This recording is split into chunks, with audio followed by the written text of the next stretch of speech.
So hi there. My name is Julian Mills. I'm a small business marketing automation expert. I'm joined today by one of my clients, Paul Greg Smith. Paul's a business coach and runs a travel business as well.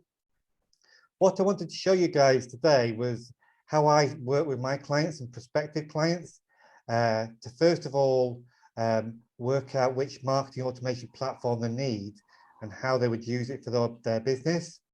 So I've worked with Paul now for, it must be over 4 years, eh, Paul? Yeah. Probably more, actually. So we understand each other quite well. We have regular conversations. And I thought having Paul on this conversation, he'd be able to interject with questions and bring the presentation to life a little bit for me. Fantastic. So I'll start with, I'll just share my screen.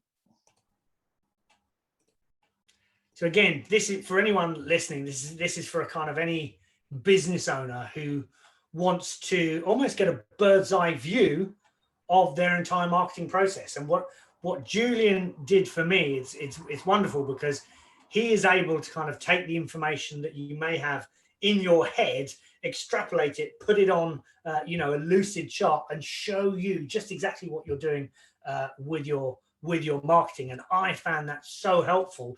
It identified areas where I needed to improve and areas where I needed help. Thanks, Paul. Yep. So the way I work is a prospective client will approach me, they'll find me online, and they'll be asking, "Oh, can you help me automate my business?" Yep. I want to buy Infusionsoft or whatever system it is, and I'll say, whoa. Before you buy anything or buy into any system, let's see where you are and see where you want to be, and then match the right solution for you. Okay. So this is how I do it, as Paul mentioned, using a tool called Lucidchart. And there is free, so it's a paid service, Lucidchart. There is a free tool which is very good as well called draw.io. You can get that one, okay? So what these tools are, I like to compare them to a whiteboard you might have in your office wall, where you can map things out. You can map the flow of things. This has a number of advantages over a whiteboard. Firstly, it doesn't get rubbed out at the end of each meeting. Yeah. You can share it with others. So you start to work as a team on this, especially nowadays, everyone working more remotely. And this chart, as I'll show you now, when you systemize it this way, it grows with the business. You can update it. It's not like the whiteboard where you might take a photograph of it. This evolves with you, making it super powerful. And I'll show you how. So someone might come on to approach me and we'll start with a conversation. I'll say, okay, tell me about your marketing. And this is just a very simple example to give you the concept here. But they might say, well, I've got a website. So I'll say, okay, so you've got your website. There it is. Yeah. And what happens is people come onto my website from the internet. They have a look around and they go to the contact us form. They fill that in. And then the website designer, he's set up so every time that form's filled in, it'll send me or my staff an email. I get an email in my inbox. And then it's our job to remember and hopefully remember to follow up. We might use Post-it notes, a calendar, Excel, whatever, do it from memory. And we close some sales from that. That's great. I don't know if this sounds familiar, Paul. Have you been there before? Yeah, no, and this is, for many people, this is almost like the starting point of many kind of simple businesses. But yeah, it's good to see it from a bird's eye kind of point of view and actually say, well, okay, let's say, for example, are you generating traffic to that website? Maybe your contact us form is not very well designed and it's not optimized for conversions. And maybe there's a delay in, that email to staff member and the staff member picking it up. So almost being able to kind of look at the exact process and say, okay, well, what can be improved and what can we automate? What can we kind of remove, unburden the conscious mind, as it were, and allow the sales and marketing professionals to do their job properly. So yeah, it's a wonderful tool. Exactly. So this is the starting point, and Paul's very enthusiastic there. So then I'll have a conversation with my marketing hat on, not the technical stuff of the automation, the platform, whatever. So what marketing do we need to do? Just like Paul was saying. So that's when phase 2 comes in. Love the conversation, and you can start to map it out now. What's the ideal for you? So, for instance, now, someone fills in the contact us form, and 2 things are going to happen. The first thing they'll do is have a central database, a CRM system, a database, yeah, be it whatever system, Infusionsoft, Keap, ActiveCampaign, MailChimp. Now we've got a store for our data where we can start to do things in the future, maybe send a regular newsletter, send ad hoc email broadcasts selling a product or service, and in the future set up whole new marketing campaigns. We've got the data stored somewhere, not in some spreadsheet or post-it notes. So coming back to here, so your data's all safe. The contact us form, we're going to send straight away a thank you for inquiry email. Get in touch with them straight away. Yep. Then going to create an opportunity record so that either you or your sales team can manage that opportunity to sell something proactively rather than just in post-it notes, as I mentioned. We'll go through a sales process with you and ultimately we come to a decision. Yeah. Either the sale is won, which is great. Yeah, we can move them into an automated campaign to follow up with new customers. Yeah, a sale is lost. Now, for me, these tend to be the tire kickers. So if somebody fills in your form and wants something for free, or a salesperson is trying to sell you something, you're never going to sell them. I'd move them to lost. But everyone else goes into the maybe in the future. And this is where you find the gold is, and it's often neglected. People are interested, but not ready to buy today. So I'll typically set up a campaign, and this campaign could run for something like 4 years. And maybe every 6 months, we drop them a very casual, informal email. Hey, how are we looking on whatever you sell? Are you interested at the moment? And people come back to me 2, 3, 4 years later saying, hey, I'm ready to buy now. That's my sort of selling where they say, how do I buy? Just to add, the longest I've had someone on my list for 10 years. Wow. Literally when they finally purchased, they said, Paul, I've been on your list for years. I've always loved the look of your wildlife tours and trips. I've always wanted to go, but I've never had the money. Then they had a bereavement in the family. They got the money, but it was something like a £8,000 sale. So it just goes to show the power of keeping these lists going. Yep. So now we're starting to get a framework, and my prospective client or my client, we start to get a feel for how we're working this, and it becomes a joint sort of process of evolving the marketing. So I've got phase 3 here. Yeah, you see here now it's really starting to take shape, the plan.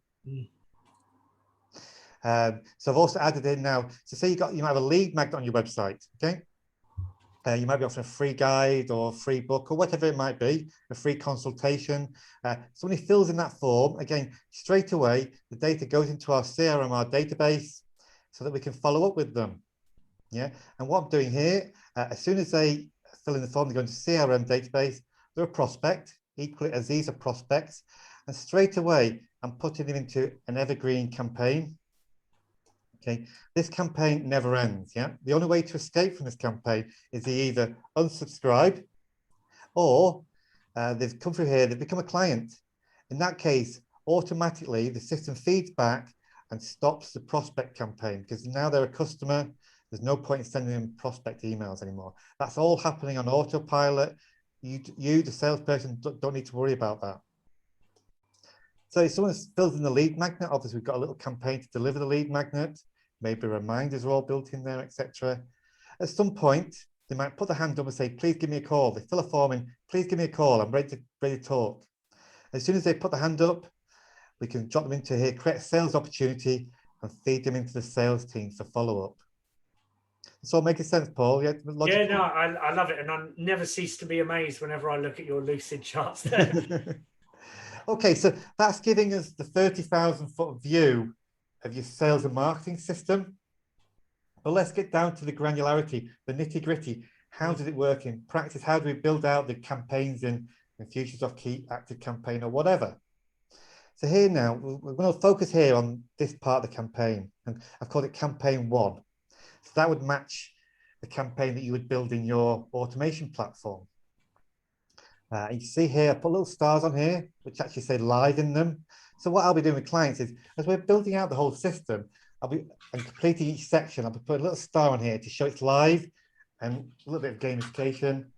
And over time, it builds out until we build the whole system. So here's campaign 1. And I'll be mapping out here what actually is going to happen in campaign 1. before you've even bought a system to do this, you can map it all out and have a clear idea as to exactly what you require your system to do. Here's the contact us web form built in the system. Yeah, you build it out in the system.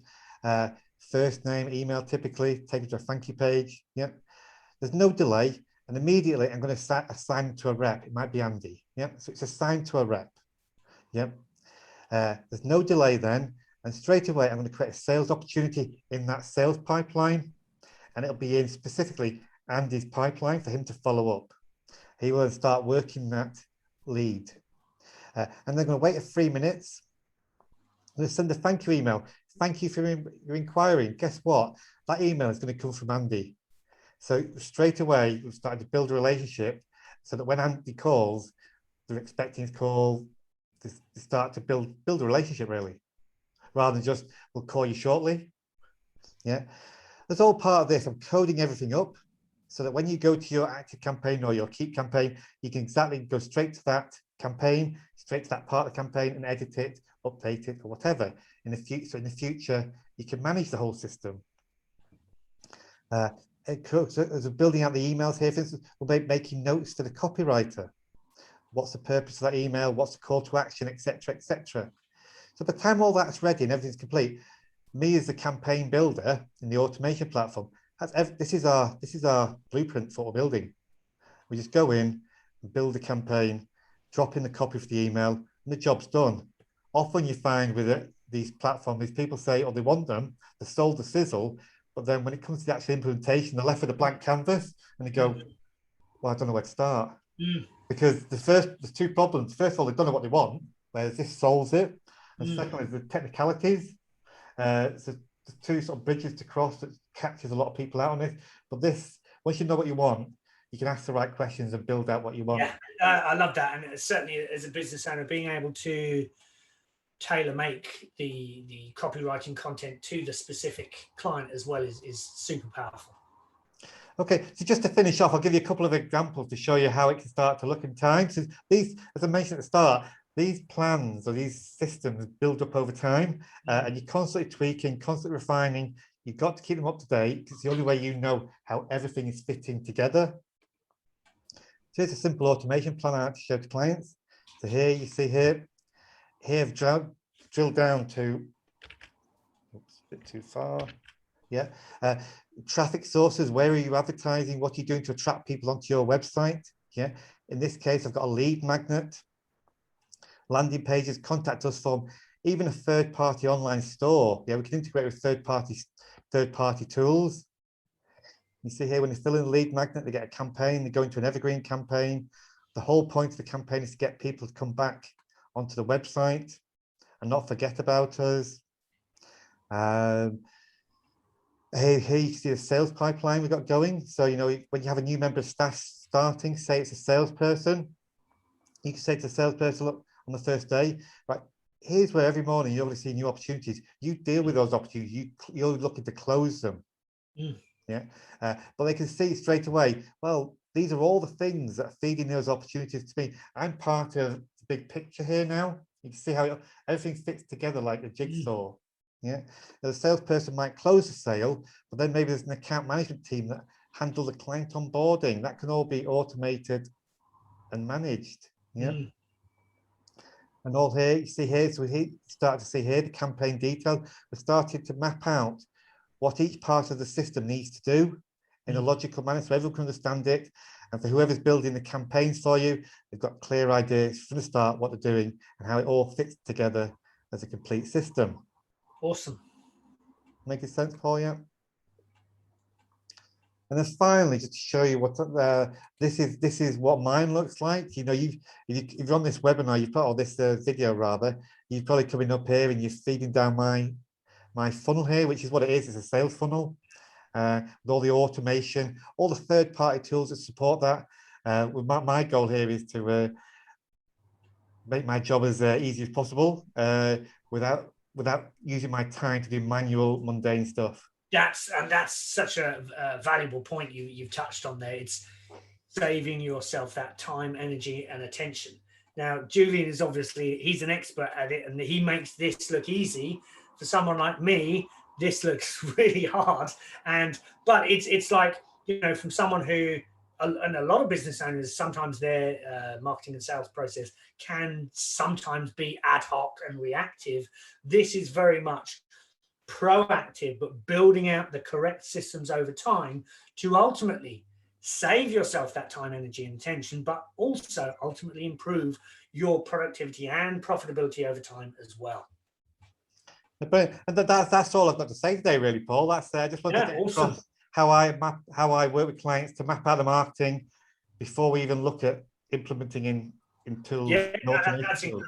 You know, Julian's been really helpful in my businesses, and you know, I highly recommend if anyone has you know, seen the value that Julian's able to create through these kind of funnels and so on. You know, give him a shout. And what's the next step for people to get in contact with you, Julian? Yeah, what I'll typically do is organise a discovery call where we start to map out these processes, and I'm happy to give you any insights and get you started. Even if you want to do it yourself. I'm happy to help. Just go to our website, julianmills.co.uk, and schedule a discovery call. It's all automated, so just schedule a discovery call, and we'll be talking soon. That's it. Thank you for your time today, Paul, to go through this. Cheers, Julian. Thanks. Bye-bye now. Bye.